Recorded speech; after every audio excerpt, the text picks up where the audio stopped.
من على عباده الذين اصطفى أما بعد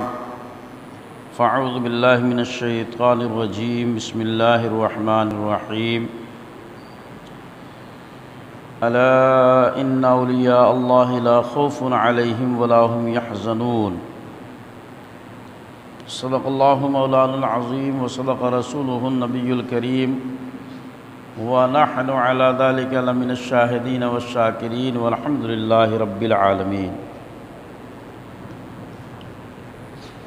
إن الله وملائكته يصلون على النبي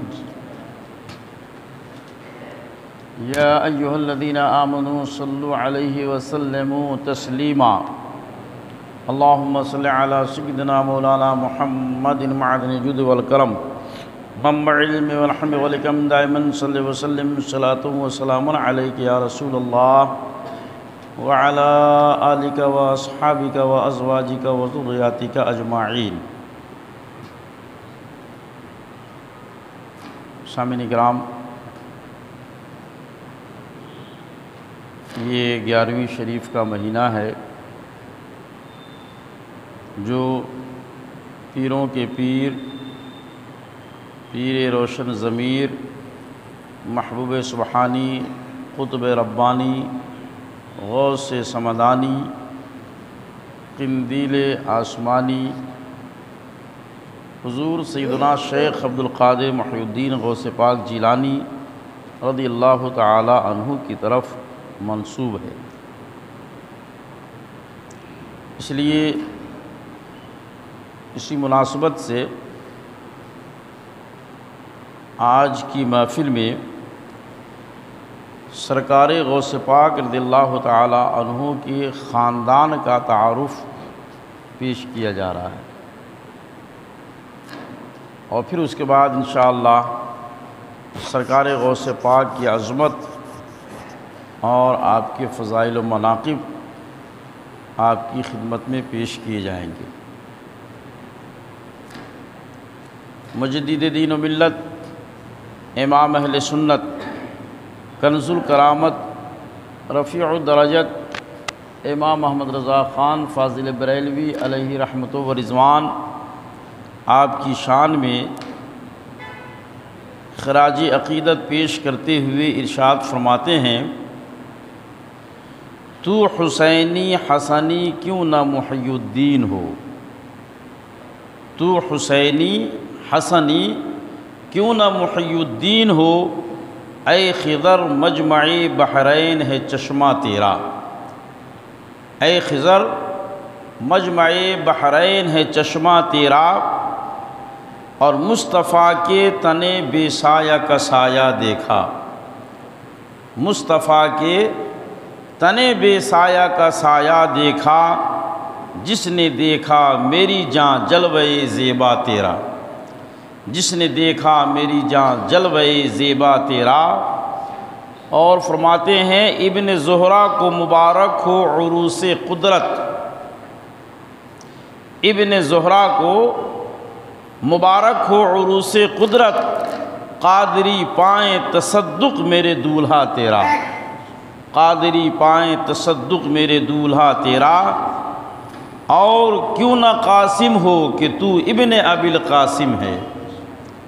کیوں نہ قاسم ہو کہ تو ابن ابی القاسم ہے، اور کیوں نہ قادر ہو کہ مختار ہے بابا تیرا، اور کیوں نہ قادر ہو کہ مختار ہے بابا تیرا. اور آگے ایک دوسرے مقام پر ارشاد فرماتے ہیں کہ تیری نسل پاک میں ہے بچہ بچہ نور کا، تیری نسل پاک میں ہے بچہ بچہ نور کا، تو ہے عین نور تیرا سب گھرانہ نور کا. یہ اگرچہ نعت پاک کا شعر ہے، مگر نسبت کی بنیاد پر یہاں پر میں نے پیش کر دیا ہے. میرے علی ایک مرتبہ درود پاک کی نظریں پیش کر لیں. اللہم صلی علی سیدنا مولانا محمد معدن الجود والکرم منبع العلم والحلم والحکم دائما صلی وسلم صلاۃ وسلام علیک یا رسول اللہ وعلی آلک واصحابک وازواجک وذریاتک اجمعین. سامعین کرام، اس میں کوئی دو رائے نہیں کہ ہر بچہ کی پہلی تربیت گاہ اس کی ماں کی گود ہوتی ہے، اور پھر اس کے بعد بچہ جن چیزوں کا اثر قبول کرتا ہے اور اس کے ظاہر و باطن پہ جو چیزیں اولین نقش چھوڑتی ہیں، ان میں باپ، دادا، نانا وغیرہ خاندان کے دوسرے افراد ہیں جن کے خون کا اثر یقیناً بچوں میں کہیں نہ کہیں ظاہر ہوتا ہے، اور ظاہر و باطن پر خاندانی شرافت و نجابت ضرور اثر انداز ہوتی ہے۔ اس زاویہ نظر سے اور اس حقیقت کے پیش نظر اگر ہم اور آپ سرکار غوث پاک رضی اللہ تعالی عنہ کی شخصیت اور آپ کے خاندان کے معزز افراد پر نظر ڈالیں تو پتہ چلتا ہے کہ آپ کے خاندان میں ایک سے ایک لال و گوہر موجود ہیں۔ آپ کے خاندان میں اپنے وقت کے ایک سے ایک ولی اور خواتین میں ایک سے ایک ولیاں موجود ہیں۔ یوں تو مجموعی طور پر دیکھیں تو یہی آپ کی عظمت و بزرگی کے لیے کافی ہے کہ آپ کا سلسلہ نسب والد محترم کی طرف سے حضرت امام حسن رضی اللہ تعالی عنہ نواسۂ رسول تک پہنچتا ہے، اور ماں کی طرف سے دیکھیں تو آپ کا سلسلہ نسب سید الشہداء حضرت امام علی مقام امام حسین رضی اللہ تعالی عنہ تک پہنچتا ہے۔ تو نسبت کے لیے یہی نسبت کیا کم ہے کہ دوسری فضیلتیں مزید تلاش کی جائیں، مگر سرکار غوث پاک رضی اللہ تعالی عنہ کی شخصیت ایسی شخصیت ہے جس پر اگر سونے پر سہاگا کا مصداق بھی تلاش کیا جائے تو وہ بھی ہیچ ہے۔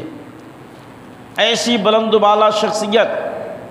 جس میں ایک سے ایک عرفہ و اعلیٰ ذات اور ایک سے ایک بلند و بالا شخصیتیں جلوہ گر ہیں، ان تمام شخصیات کا تعارف فی الوقت ممکن نہیں، اس لیے نہایت ہی اختصار کے ساتھ آپ کے بہت ہی قریبی چند اہل خانہ کا تذکرہ آپ کے سامنے پیش کیا جا رہا ہے، جس سے اندازہ لگا سکتے ہیں کہ کیسے کیسے لال و گوہر نے سرکار غوث پاک رضی اللہ تعالی عنہ کی پرورش کی، اور کس معزز اور متبرک خاندان میں آپ جلوہ گر ہوئے۔ آپ کے نانا حضرت عبداللہ صومعی رحمۃ اللہ تعالی علیہ اپنے وقت کے بہت بڑے ولی کامل تھے، مرجع خلائق، بہت بڑی خانقاہ تھی آپ کی، سینکڑوں لوگ روزانہ آپ کے دربار میں حاضر ہوتے اور آپ اپنی ضروریات کی تکمیل کرتے۔ آپ جن پر نگاہ کرم ڈال دیتے وہ شخص مالا مال ہو جاتا، اور جن پر کبھی کسی وجہ سے غضبناک ہو گئے تو پھر ان کا بیڑا غرق ہو جاتا۔ روایتوں میں آیا کہ جب کوئی شخص پریشانی کے عالم میں آپ کو پکارتا تو آپ اس کی امداد فرماتے، اور اللہ رب العزت آپ کے کرم سے اس کی اس مشکل کو دور فرما دیتا۔ حضرت ابو عبداللہ قزوینی رحمۃ اللہ تعالی علیہ فرماتے ہیں کہ ایک مرتبہ ہمارے کچھ ساتھی مال تجارت لے کر سمرقند کے لیے روانہ ہوئے، تجارت کی غرض سے۔ راستے میں ایک سنسان علاقہ میں ڈاکوؤں نے اس قافلے پر حملہ کر دیا۔ اس قافلے میں حضرت سید عبداللہ صومعی رحمۃ اللہ تعالی علیہ کے کچھ مریدین تھے۔ اس وقت جب کہ انہیں بظاہر کوئی سہارا نظر نہ آیا۔ ان مریدین نے اپنے پیر و مرشد کو وہیں سے پکارا، اور جیسی پکارا حضرت عبداللہ صومعی رحمۃ اللہ تعالی علیہ ان کی مدد کے لیے ان کے سامنے جلوہ گر ہو گئے، اور آپ نے ان ڈاکوؤں کو مخاطب کرتے ہوئے ارشاد فرمایا، سبوح قدوس ربنا اللہ تفرقی یا خیل عنا، یعنی آپ نے فرمایا کہ پاک ہے اللہ رب العزت کی ذات، عظمت و بزرگی والی ہے اللہ رب العزت کی ذات، اے سوارو تم ہم سے جدا ہو جاؤ، منتشر ہو جاؤ۔ فرماتے ہیں راوی جن کے ساتھ یہ واقعہ پیش آیا کہ ان لوگوں نے اپنے سر کی آنکھوں سے دیکھا کہ حضرت عبداللہ صومعی ان کے درمیان موجود ہیں، اور ان ڈاکوؤں کی طرف اشارہ کر رہے ہیں۔ جیسے ہی آپ کا سراپا ان ڈاکوؤں کو نظر آیا، وہ فوراً سارے کے سارے وہاں سے نکل پڑے، دوڑ کر کے بھاگ کھڑے ہوئے جنگلوں میں جا کر چھپ گئے۔ پتہ چلا کہ آپ کو اللہ رب العزت نے وہ طاقت و قوت عطا فرمائی کہ مریدین متوسلین جب پریشانی کے عالم میں پکارتے تو آپ ان کی امداد کے لیے پہنچ جایا کرتے تھے۔ یہ روایت بہجت الاسرار شریف صفحہ نمبر 89 اور قلائد الجواہر کے صفحہ نمبر 3 پر مذکور ہے۔ پتہ چلا کہ اللہ رب العزت نے اپنے محبوبوں کو ایسی طاقت و قوت عطا فرمائی ہے کہ وہ اپنے چاہنے والوں کی امداد فرمایا کرتے ہیں، اور بوقت ضرورت ان کی مدد کے لیے وہ حاضر ہو جاتے ہیں، تشریف لے آتے ہیں۔ ایسی طاقت و قوت کے مالک تھے آپ کے نانا جان حضرت عبداللہ صومعی رحمۃ اللہ تعالی علیہ، اور انہی کی پروردہ ان کی لخت جگر ہے ام الخیر امت الجبار حضرت فاطمہ رحمۃ اللہ تعالی علیہ، جو والدہ ہیں سرکار غوث پاک رضی اللہ تعالی عنہ کی۔ سرکار غوث پاک رضی اللہ تعالی عنہ کی والدہ محترمہ حضرت فاطمہ کی جب شادی ہو رہی تھی تو ان کے والد یعنی حضرت فاطمہ کے والد اور حضرت غوث پاک رضی اللہ تعالی عنہ کے نانا جان نے آپ کے والد محترم حضرت ابو صالح موسیٰ جنگی دوست سے جو 4 اوصاف بتائے تھے وہ آپ کی نگاہوں کے سامنے ہوں گے، آپ کی سماعتوں سے گزر چکے ہیں، نہا خانہ دل و دماغ میں محفوظ ہوں گے۔ ان تمام تفصیلات کا موقع نہیں، بس صرف یاد دہانی کے طور پر آپ کو وہ 4 باتیں ایک ایک جملے میں عرض کر دوں کہ حضرت عبداللہ صومعی نے حضرت ابو صالح موسیٰ جنگی دوست کے سامنے اپنی بیٹی کی خصوصیت بتائی تھی، اور ان کے صفات حمیدہ کا تذکرہ کرتے ہوئے کہا تھا کہ میری بیٹی بہری ہے، گونگی ہے، لونجی ہے اور اندھی ہے۔ یہ 4 باتیں اس کے اندر پائی جاتی ہیں، لیکن جب سرکار غوث پاک رضی اللہ تعالیٰ عنہ کے والد محترم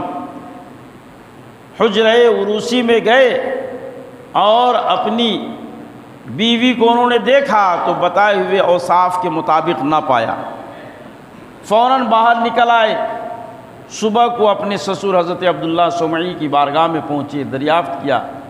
اور کہا کہ جناب والا آپ نے جو کچھ اوصاف بتائے تھے اپنی بیٹی کے، میں نے تو اس کے برخلاف پایا۔ الحمدللہ آپ کی بیٹی سنتی بھی ہے، بولتی بھی ہے،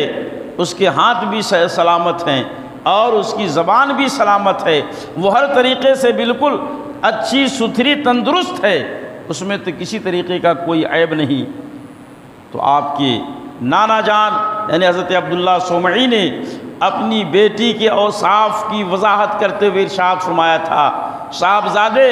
میں نے اپنی بیٹی کو جو اندھی کہا تھا اس کا مطلب یہ ہے کہ اس نے اپنی زندگی میں کبھی کسی غیر محرم کو نہیں دیکھا۔ اللہ اکبر۔ میں نے اپنی بیٹی کو جو گونگی کہا اس کا مطلب یہ ہے کہ اس نے اپنی زبان سے کبھی کسی کی غیبت اور چغلی نہیں کی، کبھی کسی کی برائی نہیں کی۔ میں نے جو بحری کہا اس کا مطلب یہ ہے کہ اس نے زندگی میں کبھی کوئی خلاف شرع بات نہیں سنی۔ اور میں نے جو لنجی کہا اس کا مطلب یہ ہے کہ اس نے اپنے ہاتھ سے کبھی کسی پر زیادتی نہیں کی، کوئی حرام چیز اپنے ہاتھ سے نہیں اٹھائی۔ تو میرے محترم بزرگوں اور دوستو، یہ اوصاف ہیں اور یہ کمالات ہیں سرکار غوث پاک رضی اللہ تعالیٰ عنہ کی والدہ محترمہ کے، جنہوں نے زندگی میں نہ کوئی حرام بات کبھی کسی سے کی، اور نہ ہی کبھی حرام سنا، اور نہ ہی کبھی حرام کی طرف قدم بڑھایا۔ اللہ اکبر۔ گناہوں سے ایسی محفوظ و معمون خاتون حضرت سرکار غوث پاک رضی اللہ تعالیٰ عنہ کی والدہ محترمہ۔ اب دیکھیے، آپ کی پھوپھی جان، آپ کی پھوپھی کا نام ہے حضرت عائشہ رحمۃ اللہ تعالی علیہا۔ وہ کس قدر بلند و بالا مقام پر فائز ہیں اور ان کا کیا رتبہ ہے؟ روایتوں میں آیا کہ حضرت شیخ ابو العباس احمد اور شیخ ابو صالح عبداللہ لطیفی یہ روایت کرتے ہیں، اور یہ روایت نزہۃ الخواطر صفحہ نمبر 44 اور قلائد الجواہر کی صفحہ نمبر 8 پر مرقوم ہے۔ یہ دونوں بزرگ روایت کرتے ہیں کہ ایک مرتبہ جیلان میں قحط سالی پڑ گئی، ایسی قحط سالی کہ لوگوں نے دعائیں کی مگر بارگاہ رب العزت میں شرف قبولیت حاصل نہ کر سکی۔ گڑا کر کے لوگوں نے نماز استسقاء عطا کی مگر اس نماز سے بھی فائدہ نہ ہوا۔ اب حال یہ ہے کہ جانور بھوک سے تڑپنے لگے، لوگ دانہ کے لیے پریشان ہو گئے، ہر طرف نفسا نفسی کا عجیب و غریب عالم ہے، لوگوں کو کوئی راستہ سمجھ میں نہیں آ رہا ہے، جائیں تو کہاں جائیں، استغاثہ پیش کریں تو کس کی بارگاہ میں پیش کریں، وسیلہ بنائیں تو کسی وسیلہ بنائیں، کہیں کوئی راستہ نظر نہیں آ رہا۔ یہاں تک کہ چند لوگوں نے آپس میں مشورہ کیا کہ ہمارے یہاں سادات کا گھرانہ ہے، اس گھر کی خاتون بھی بڑی باعظمت اور صاحب کرامت ہے، چلو ہم لوگ چلتے ہیں حضرت عائشہ رحمۃ اللہ تعالی علیہا کے یہاں، اور ان سے چل کر کے عرض کرتے ہیں کہ آپ ہمارے حال زار پہ کرم فرمائیں۔ بارش نہ ہونے کی وجہ سے خلق خدا عجیب قسم کی پریشانی میں مبتلا ہے، بھوک مری کی نوبت آ گئی ہے، جانور پریشان ہیں، آپ ہمارے حال پہ رحم فرمائیں، آپ دعا فرما دیں، ہمیں یقین ہے کہ آپ اگر اپنا ہاتھ اٹھا دیں گی تو اللہ رب العزت ہمارے لیے آسانیاں پیدا فرما دے گا۔ یہ سوچ کر کے ایک وفد، ایک جماعت آپ کی خدمت میں حاضر ہوئی اور انہوں نے اپنا مدعا پیش کیا۔ پریشان ہوا لوگوں کی پریشانی سننے کے بعد حضرت عائشہ رحمۃ اللہ تعالی علیہا اپنے گھر کے اندر گئی اور اپنے آنگن میں اپنے ہاتھوں سے جھاڑو لگاتی ہیں۔ جھاڑو لگانے کے بعد اپنا ہاتھ بارگاہ مولا میں اٹھا دیتی ہے اور عرض کرتی ہیں مالک و مولا، میں نے جھاڑو لگا دیا، اب اس پہ چھڑکاؤ کرنا تیرا کام ہے۔ اللہ اکبر۔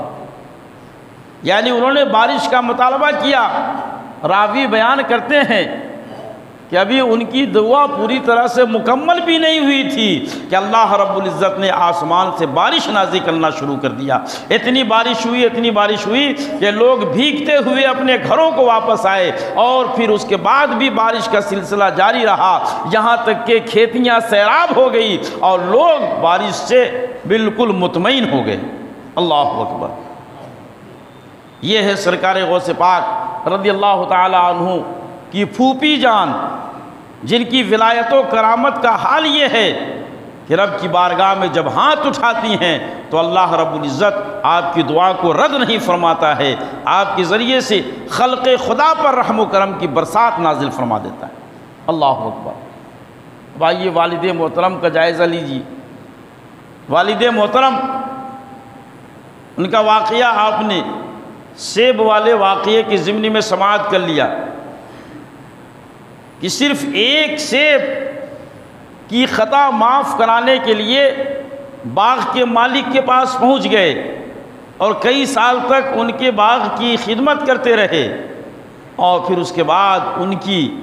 اس بچی سے جس کے اوصاف بیان کیے گئے ان سے شادی کے لیے تیار ہو گئے۔ کیوں؟ صرف اور صرف اس لیے کہ ان کے دل کے اندر خدا کا خوف تھا، خشیت الہی کا جذبہ تھا، انہیں یہ احساس تھا کہ اگر آج میں ایک سیب کی غلطی معاف نہ کروایا تو کل میں رب کی بارگاہ میں پکڑا جاؤں گا اور پھر وہاں میرے لیے جواب دینا مشکل ہو جائے گا۔ تو آخرت کی پکڑ کی وجہ سے ایک سیب کی معافی کے لیے اتنے سارے کام آپ انجام دیتے ہیں۔ غوث پاک رضی اللہ تعالیٰ عنہ کو ماننے والے اور ان سے محبت کرنے والے ہمارا آپ اپنے سینے پر ہاتھ رکھ کر کے ٹھنڈے دل سے سوچیں کہ آج ہمارے سماج اور معاشرے میں کیا ہو رہا ہے۔ ایک انسان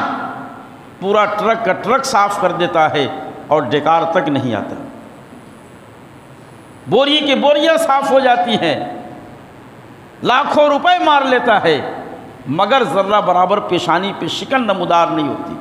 کہ میں نے کوئی غلط کام کیا ہے، میں نے کوئی حرام کام کیا ہے، میں نے کوئی ناجائز کام کیا ہے۔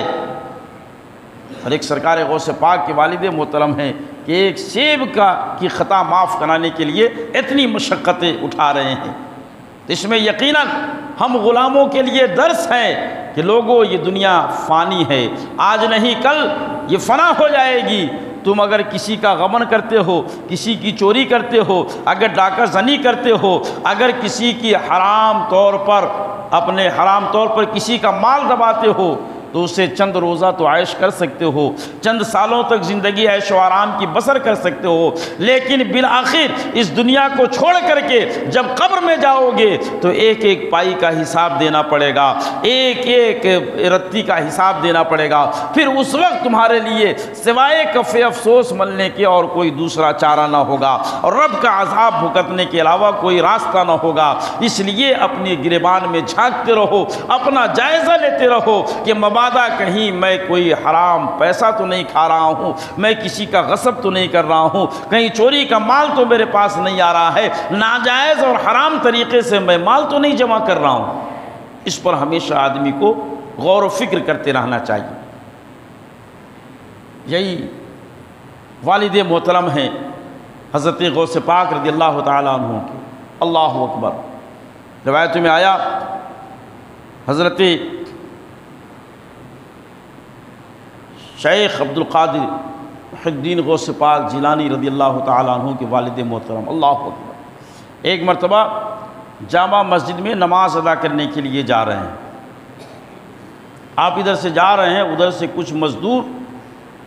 ملازم اپنے سر پہ مٹکا لیے ہوئے شاہی محل کی طرف جا رہے ہیں۔ سرکار غوث پاک رضی اللہ تعالیٰ عنہ کے والد محترم جب ان لوگوں کو دیکھتے ہیں تو آپ کو کچھ کھٹکا کہ اس میں معاملہ کچھ گڑبڑ ہے، آپ کو کھٹکا کہ اس مٹکا میں کیا ہے۔ جا کر کے ان سے پوچھتے ہیں، دریافت کرتے ہیں کہ کیا لے کر کے جا رہے ہو، اس میں کیا ہے؟ تو ان ملازموں نے کہا کہ اس میں شراب ہے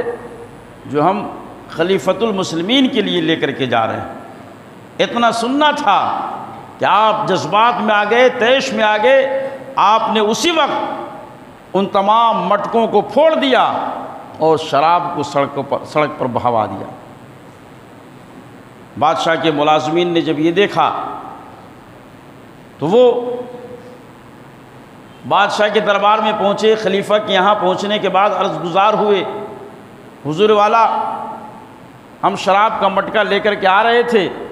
سید ابو صالح نے ان تمام کو پھوڑ دیا، شراب سڑک پہ بہہ گئی، اب ہم آپ کی خدمت کے لیے کچھ بھی نہ لا سکے۔ بادشاہ نے جب بھی سنا تو وہ طیش میں آ گیا کہ سید ابو صالح کون ہوتے ہیں ہمارے مٹکا کو توڑنے اور پھوڑنے والے.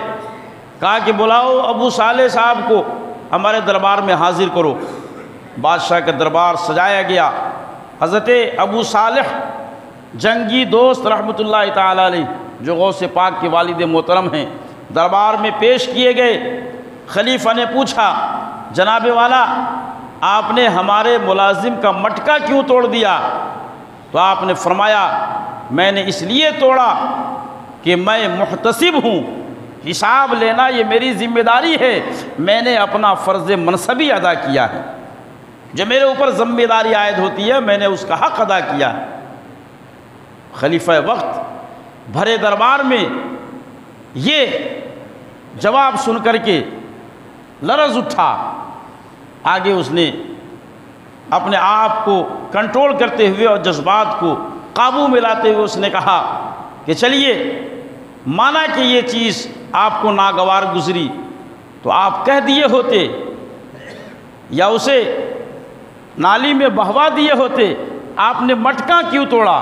اور آپ نے اس طریقے سے آپ نے اپنے عمل کا مظاہرہ کیوں کیا؟ تو حضرت ابو صالح جنگی دوست رحمۃ اللہ تعالی علیہ فرماتے ہیں کہ میں نے یہ اس لیے کیا تاکہ تمہارے اوپر شفقت کر سکوں اور تمہیں آخرت کے عذاب سے بچا سکوں. جب آپ نے یہ جواب دیا اور آپ کے جواب میں کسی طریقے کی کوئی مرعوبیت نظر نہ آئی تو خلیفہ وقت خود آپ سے مرعوب ہو گیا. اور مرعوب ہونے کے بعد اس نے کہا کہ حضور والا آپ کے اندر اتنی جرأت ہے، اتنی جسارت ہے، اتنی حق گوئی کا جذبہ ہے تو میں آپ کو محتسب کے منصب پر مقرر کرتا ہوں، لوگوں کے حساب کتاب لینے پر آپ کو مقرر کرتا ہوں، یہ عہدہ میری طرف سے قبول فرمائیں. اللہ اکبر، قربان جائیے حضرت غوث پاک رضی اللہ تعالیٰ عنہ کے والد محترم کی شان بے نیازی پر اور شان استغنا پر آج آدمی سرکار کی نوکری تلاش کرنے کے لیے رشوت تک دینے کو تیار ہو جاتا ہے، لاکھوں روپے خرچ کر کے نوکری حاصل کرتا ہے.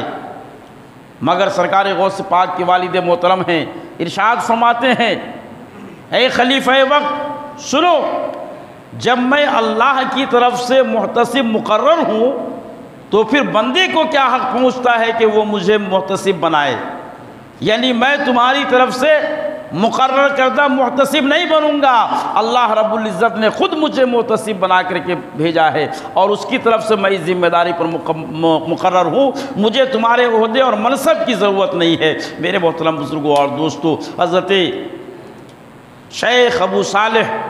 جنگی دوست رحمۃ اللہ تعالی علیہ یہ جواب دے کر کے خلیفہ کے دربار سے باہر نکل آتے ہیں اور خلیفہ سکتے کے عالم میں آپ کا چہرہ دیکھتا رہ جاتا ہے، آپ کے جانے کو دیکھتا رہ جاتا ہے. عرض یہ کرنا ہے کہ اسی واقعے نے آپ کو جنگی دوست کے نام سے مشہور و معروف کر دیا، یعنی ایسی جرأت و جسارت کہ بادشاہ وقت کے سامنے بھی مرعوب نہ ہوئے. جو انسان وقت کے بادشاہ کے سامنے مرعوب نہ ہو وہ بھلا دوسروں کے سامنے کیسے مرعوب ہو سکتا ہے؟ اس طریقے سے حضرت غوث پاک رضی اللہ تعالی عنہ کے والد محترم نے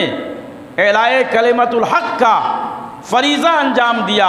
اور آپ نے آنے والی نسلوں کو اپنے عمل سے یہ درس دیا کہ وہ لوگ جن کے اوپر اصلاح کی ذمہ داری ہیں وہ اصلاح کرنے کے معاملے میں تفریق نہ کریں کہ جب کسی غریب کو دیکھیں تو چاروں طرف سے ان کے پاس کھڑے ہو جائیں اور ان کی اصلاح کی کوشش کریں، اور کسی مالدار کو اس کی حرام کاری پر نہ روکیں، اس کی بدتمیزی پر لگام لگانے کی کوشش نہ کریں، خلاف شرع کام کرنے پر انہیں نہ ٹوکیں. ایسا نہیں ہے،